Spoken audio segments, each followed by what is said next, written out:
Have you ever looked at the soaring prices of homes and groceries and felt like you are running a race where the finish line keeps moving further away? You are definitely not alone. When most families check their financial progress today, they see a world that is becoming increasingly divided between those who are thriving and those who are barely holding on. Rising rents, stagnant wages, and the invisible tax of inflation are dominating the headlines.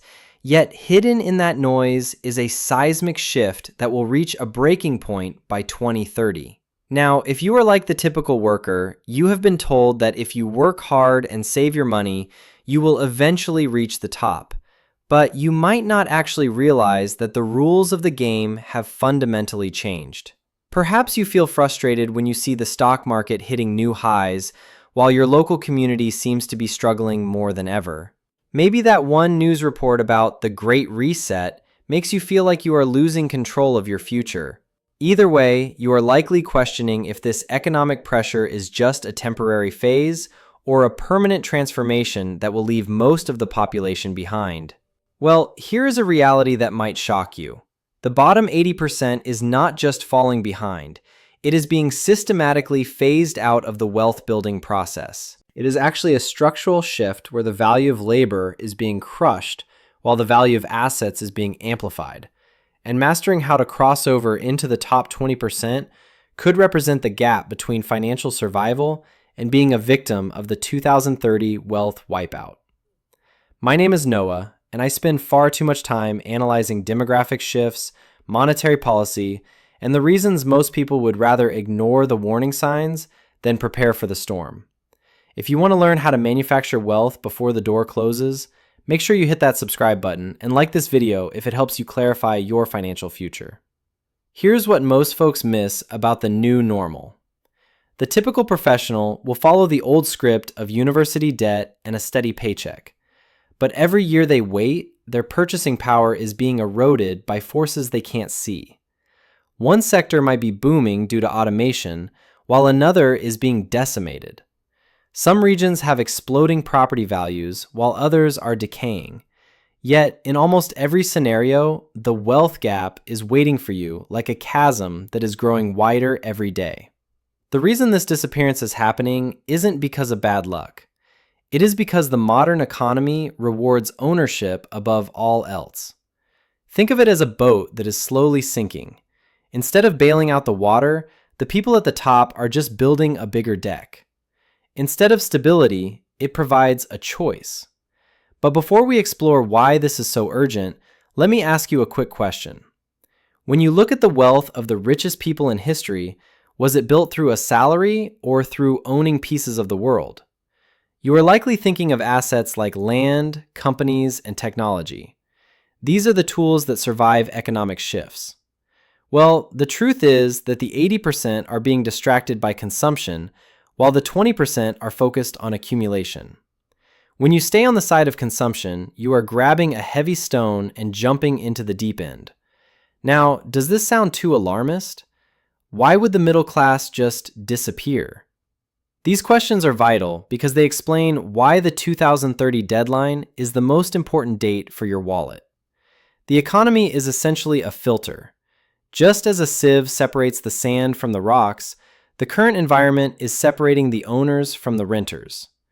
This data helps you spot the difference between being a participant and being a pawn. Here's the fascinating part. The disappearance of the 80% is fueled by the rapid acceleration of technology that replaces human input with silicon and software. There is a specific committee of elite developers and investors who are capturing all the gains from this new efficiency.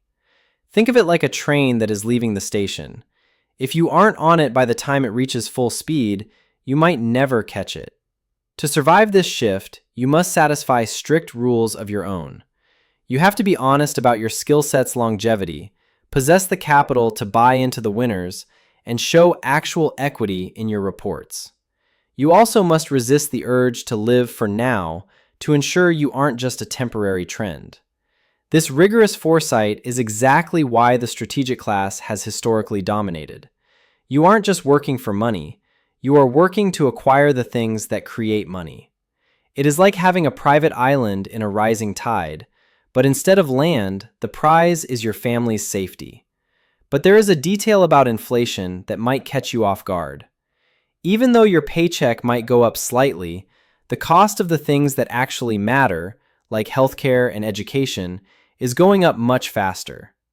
The more you rely on a single income stream, the more you move the needle toward total vulnerability. So when a crisis occurs, it carries your risk much higher than it would for someone with a diversified asset base.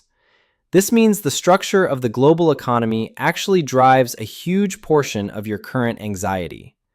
We are talking about the erosion of the middle. When the middle rungs of the ladder disappear, you either climb up or you fall down. Now, having your security tied to a corporate job isn't a long-term strategy. These are roles that are being optimized and outsourced every single day. They have survived the last century, but they don't promise you a spot in the next one. Investing solely in your labor is essentially betting that the world will stop innovating.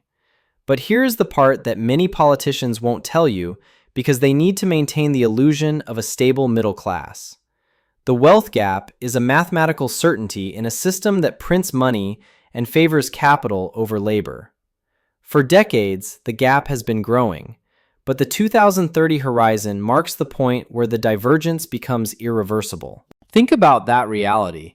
You have people working 60 hours a week who can no longer afford a basic starter home.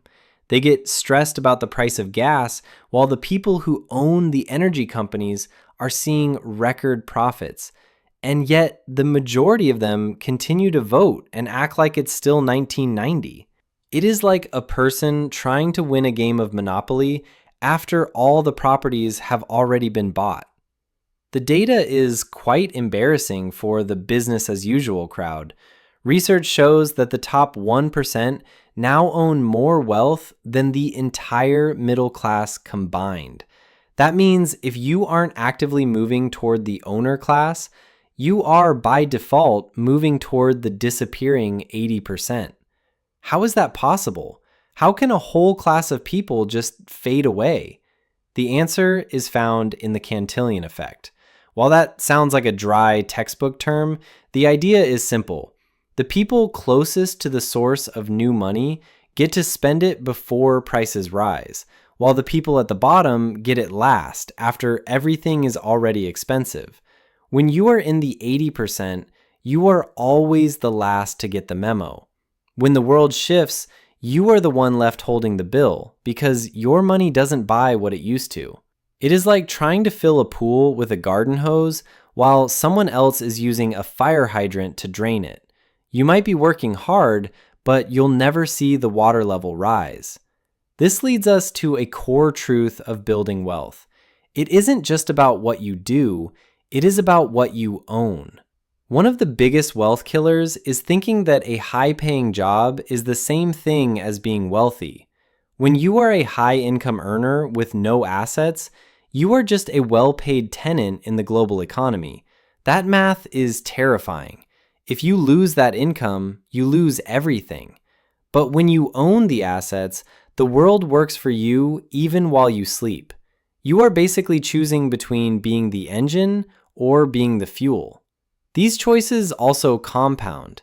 That extra $500 you invest in an index fund today isn't just a savings account. It is your ticket out of the vanishing class.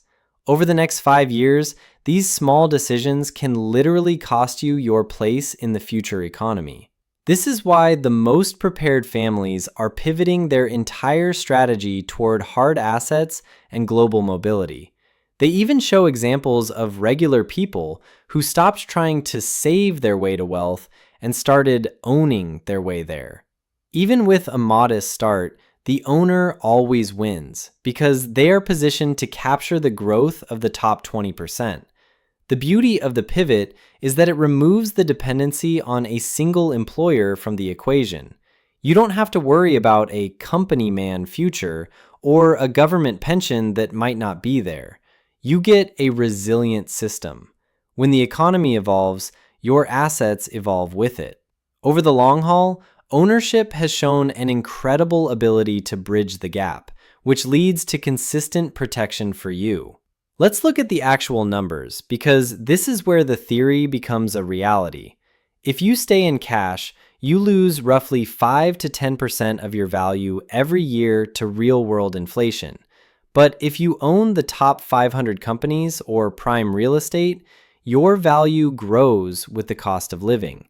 If you moved just 20% of your focus to asset accumulation today, by 2030, you could have put in a modest effort, but your position would be fundamentally different. That extra security didn't come from a promotion. It came from the power of being on the right side of the gap. This mathematical survival is the most powerful force in finance. If you start now and just change your mindset from earner to owner, you could easily end up with a fortress while your peers are still wondering why they can't afford a vacation.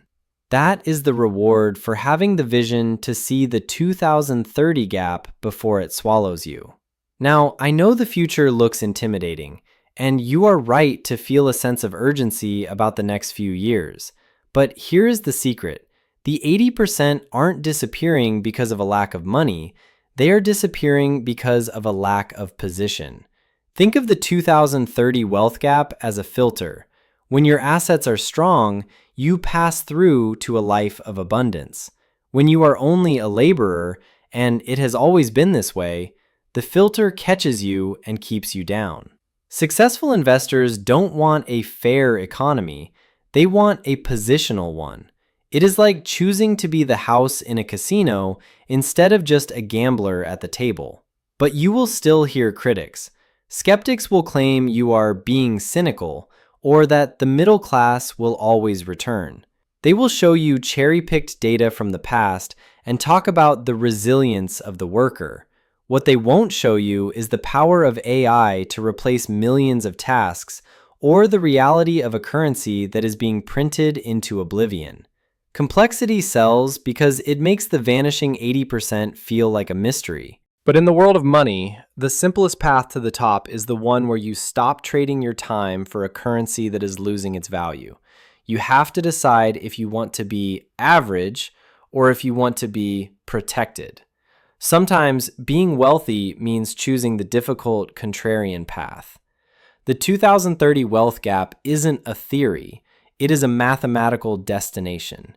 Whether you decide to start a business or just buy the companies that run the world, the key is ownership. The best strategy is the one that moves you toward the 20%, not the one that keeps you waiting for a miracle. If this helped you see the 2030 shift, please give this a like for Prime Noah Invests and let me know in the comments. Are you ready for the gap? See you in the next one.